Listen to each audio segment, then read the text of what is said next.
Assalamualaikum, Laskar Ngarit Bres dimanapun Anda berada. Jumpa lagi dengan saya Dr. Hewan Risa di channel YouTube Sahabat Satwa TV yang akan berbagi tips dan informasi seputar hewan ternak. Siap Laskar Ngarit, 1 Januari 2023. Kami mewakili keluarga besar Sahabat Satwa TV mengucapkan selamat tahun baru. Semoga everything is okay, semuanya serba baik. Lebih baik yang breeding lancar, yang sakit disembuhkan, yang utangnya macet segera cair, Laskar Ngarit, dan semoga sehat selalu. Siap Laskar Ngarit, tetap pada pola yang sama. Kita akan menjawab pertanyaan-pertanyaan dari Laskar Ngarit yang sudah masuk di kolom komentar. Siap. Pertanyaan yang pertama dari Mas Sis, bertanya 2 jam yang lalu. Assalamualaikum dok. Waalaikumsalam. Pedet 40 hari cacingan yang diberi obat cacing, induknya apa pedetnya? Pedetnya jadi malas nyusu. Laskar Ngarit, saya punya satu pengalaman di mana seekor pedet usia 14 hari, dia cacingan sangat parah. Sampai keluar cacingnya, berlendir, berdarah, dan sampai nggak mau nyusu. Laskar Ngarit, lalu saat itu saya memberikan pedet ini obat cacing. Nah, obat cacingnya kebetulan ada di sebelah saya. Saya memberikan ini Laskar Ngarit, kasih Teldok. Ini memang obat cacing sebenarnya untuk anjing. Kandungannya Pirantel, Febantel, dan Praziquantel. Saya memberikannya 2 untuk pedet usia 14 hari dan ambrol. Cacingnya keluar semua Laskar Ngarit dan sembuh sampai sekarang. Kemarin diceritain sudah ditawar oleh Belantik, lupa saya 23 apa berapa juta gitu, karena pedet jantan waktu itu. Jadi punya Mas Sis ini sudah umur 40 hari, maka pedet sudah aman diberikan obat cacing. Karena saya secara pribadi 14 hari punya pengalaman, saya berikan obat cacing dan aman. Yang pertama. Yang kedua, Laskar Ngarit, Mas Sis harus memastikan bahwa tidak ada perlukaan, peradangan, alergi, dehidrasi, sepsis pada si pedet. Jadi solusinya bukan hanya obat cacing saja. Obat cacing itu mengobati masalah primernya dia, Laskar Ngarit. Masalah primernya dia itu apa ya? Cacingan.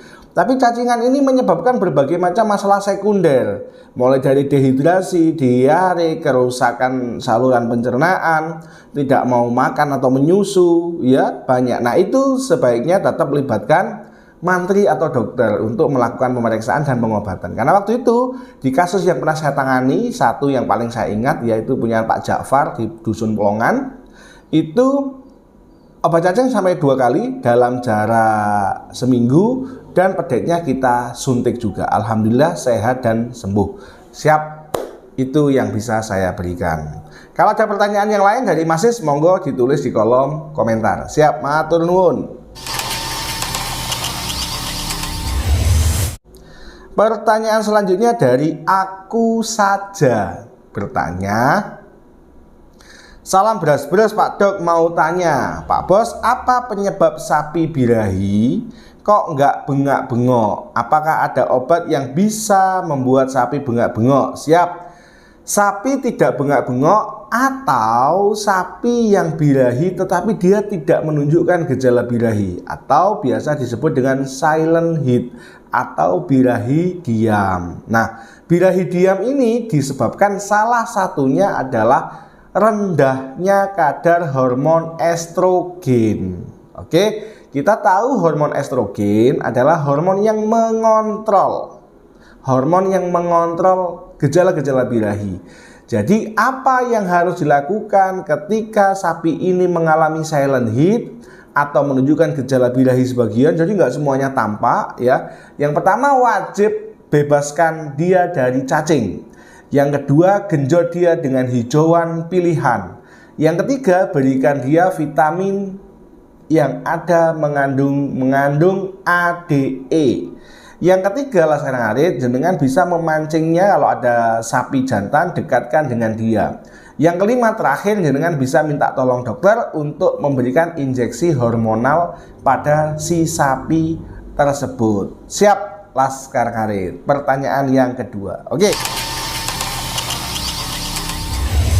Oke, kita lanjutkan pertanyaan yang ketiga dari Prayitno Bale Panjang. Beliau bertanya, maaf Pak, pagi meler, siang di IB, sorenya keluar darah, dan setelah jarak 21 hari lagi birahi lagi. Oh, tidak bunting Laskar Ngarit. Jadi pagi birahi, siang di IB, oke. Lalu sorenya keluar darah, 21 hari lagi birahi atau beler lagi, ya berarti birahi lagi. Berarti jenengan injeksinya kemungkinan sudah di fase med estro, sudah terlambat Laskar Ngarit. Siap.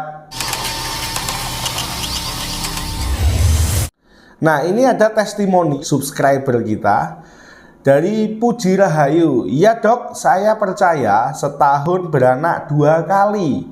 Soalnya sapi saya juga beranak 1 tahun 2 kali.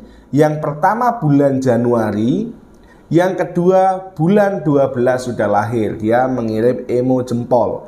Makanya teman-teman, kalau menyimak video itu disimak dari awal sampai akhir penjelasan. Kalau memang bingung, buka lagi di Google atau bisa menanyakan ke teman lain. Karena apa yang kita sampaikan ini bukan mutlak satu-satunya sumber kebenaran dan bukan satu-satunya pengalaman yang paling baik. Tidak, kita hanya membagi apa yang bisa kita ketahui. Kalau seandainya jenengan cocok, silakan dipakai. Kalau tidak cocok, yo ora opo-opo Laskar Ngarit. Siap.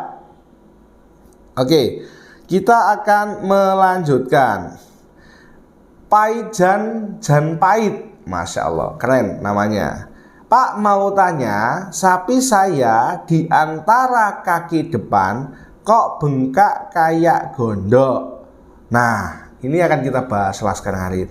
Di antara kaki depan itu berarti pertemuan dari kaki depan ini kan ada gelambir. Laskar Ngarit, gondok di daerah gelambir ini harus bisa kita bedakan Laskar Ngarit. Yang pertama, bila dia bulat dan keras tapi ditekan masih sedikit kenyal, ini kemungkinan abses, isinya cairan darah dan nanah.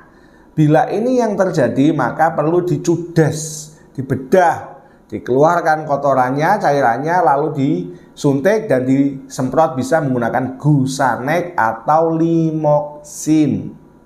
Oke. Yang kedua, bila benjolan ini keras banget, tidak ada konsistensi air di dalam, ini kemungkinan tumor atau bisa jaringan ikat. Kenapa bisa terbentuk jaringan ikat? Biasanya karena dia luka terabaikan, luka lagi, kebentur, luka lagi, sehingga terjadi penebalan dan sangat keras.